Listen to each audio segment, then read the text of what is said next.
বাংলাদেশের সবচেয়ে জনপ্রিয় একজন আলেম। তিনি আমার বাসায় আসছেন 2 দিন আগে।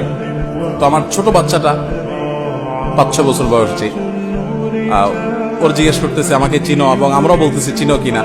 চিনে না। বাংলাদেশের সবচাইতে পরিচিত হুজুর, কিন্তু আমার বাচ্চা চিনতেছে না।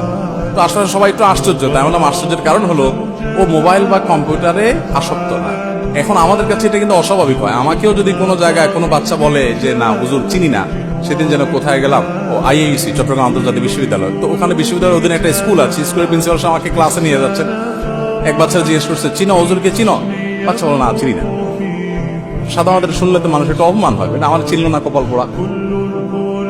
তো আমিও বাচ্চাকে খুব সাধুবাদ দিলাম, মারহাবা দিলাম। এখন সবাই তো অবাক হয়ে যাচ্ছে কাহিনী কি। তেমন দেখেন, মানুষের নেচার যখন খারাপ হয়ে যায় তখন অসুস্থতাটাকে সুস্থতা মনে করে, আর সুস্থতাটাকে অসুস্থতা মনে করে।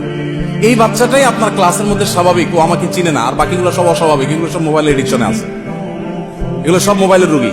আর এই বাচ্চাটা সুস্থ, কিন্তু আমাদের কাছে মনে হচ্ছে অস্বাভাবিক। হাই রে, বাচ্চাটা কত খ্যার, কত আনস্মার্ট, যে এই টাইমের এই ভাইরাল হুজুর চিনে না, এটা কপাল পড়া। অথচ এটাই হলো স্বাভাবিকত্ব যে তার বাপ মা তাকে নিশ্চয়ই ডিভাইস থেকে দূরে রাখতে পেরেছে। আর এই দূরে রাখাটা নির্ভর করে বাবা মার উপরে।